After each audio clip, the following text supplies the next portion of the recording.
নমস্কার বন্ধুরা, কেমন আছেন আপনারা? আশা করি সবাই ভালো আছেন। আজ আমি ধনিয়া চিকেনের রেসিপি নিয়ে চলে এলাম। হ্যাঁ বন্ধুরা, তার জন্য আমি ধনেপাতাগুলো ভালোভাবে ধুয়ে নিয়েছি।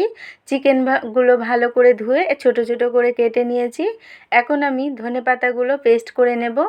একবারে পেস্ট হবে না, আমি দুবারে পেস্ট করব এটাকে। তো ধনেপাতাগুলো এখন দিয়ে দেব। তারপরে আমি 8টা রসুনের কোয়া দিয়ে দেব ও অল্প আদা, আর দিয়ে দেব 8টা কাঁচা লঙ্কা। তারপর অল্প জল দিয়ে এটাকে আমি পেস্ট করে নেব। একবারে পেস্ট হয়নি, আমি দুবারে পেস্ট করে নিয়েছি। তো আমার এখন মিক্সিতে ধনেপাতা পেস্ট হয়ে গেছে। তোমরা চাইলে শিলেতেও পেস্ট করে নিতে পারো। এখন চিকেনের মধ্যে কিছু আমি মশলা মাখিয়ে নেব। দিয়েছি পরিমাণ মতো লবণ ও টক দই দিয়ে দেব 3 চামচ, আর গোলমরিচের গুঁড়ো দিয়ে দেব, আর দিয়ে দেব ধনেপাতার সেই পেস্টটা 3 চামচ। সব দিয়ে এখন আমি ভালোভাবে চিকেনের মধ্যে মাখিয়ে আধ ঘন্টার জন্য এটাকে আমি ঢেকে রেখে দেব।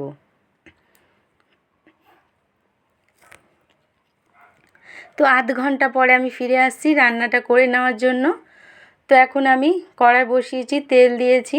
আমি সাদা তেলে রান্নাটা করছি। তোমরা চাইলে সর্ষের তেলেও করতে পারো, এই রান্নাটা সাদা তেলেই সুন্দর হয়। তো আমি এখানে গোটা গরম মশলা দিয়ে তারপরে কুচানো পেঁয়াজ দিয়ে দিয়েছি। হালকা ভাজা হয়ে গেলে এখন আমি অল্প রসুনের পেস্টও দিয়ে দিয়েছি। রসুনের কাঁচা গন্ধ চলে গেলে এখন আমি চিকেনগুলো দিয়ে দেব। তো চিকেনগুলো দিয়ে এখন আমি ভালোভাবে কষিয়ে নেব পেঁয়াজের সাথে।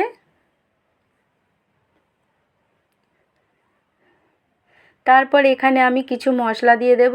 দিয়েছি পরিমাণ মতো লবণ, দিয়ে দেব হলুদ গুঁড়ো, ধনিয়া গুঁড়ো ও জিরের গুঁড়ো। আবারও আমি মশলাগুলো দিয়ে সুন্দরভাবে কষে নেব। তোমরা জোরে আঁচ দিয়ে মশলাটা কিন্তু কষবে না চিকেনটা। তারপর এখানে দিয়েছি আমি 3টে চেরা কাঁচা লঙ্কা ও 2 চামচ টক দই। রান্নাটা বেশি ঝোল করব না, কেন রাতে পরোটার জন্য আমি বানাচ্ছি। তো দেখছো তেল ছেড়ে এসেছে, রান্নাটাও প্রায় আমার হয়ে এসেছে। এখন আমি বাকি ধনেপাতার পেস্টটাও দিয়ে দিলাম 2 চামচ, দিয়ে বেশ নাড়াচাড়া করে এখন আমি এখানে দিয়ে দেব গোটা জিরে, গোটা ধনে ও গরম মশলা হালকা ভেজে এটাকে আমি গুঁড়ো করে নিয়েছিলাম, সেই মশলাটাও আমি দিয়ে দেব। অল্প আমি এখানে জল অ্যাড করছি, আমি এখানে বেশি ঝোল করছি না। তো আমার রেডি হয়ে গেছে, এখন আমি মশলাটা দিয়ে দেব। তারপরে রেডি হয়ে গেল আজকের আমার ধনিয়া চিকেন। কেমন হয়েছে বন্ধুরা কমেন্টে জানিও। তো এই রান্নাটা পরোটা, রুটি, পোলাও তুমি যার সাথে খাও অসাধারণ লাগে। চিকেনটা এখানে আমি ছোট করে কেটেছি, কেননা আমি রাতে পরোটার সাথে খাবো বলে। তোমরা চাইলে চিকেনটা বড় পিস করেও রান্নাটা করতে পারো। ভালো লাগলে বন্ধুরা লাইক, কমেন্ট, শেয়ার ও সাবস্ক্রাইব করে দিও, তাহলে পরবর্তী ভিডিওটা তোমরা দেখতে পাবে। কেমন হয়েছে?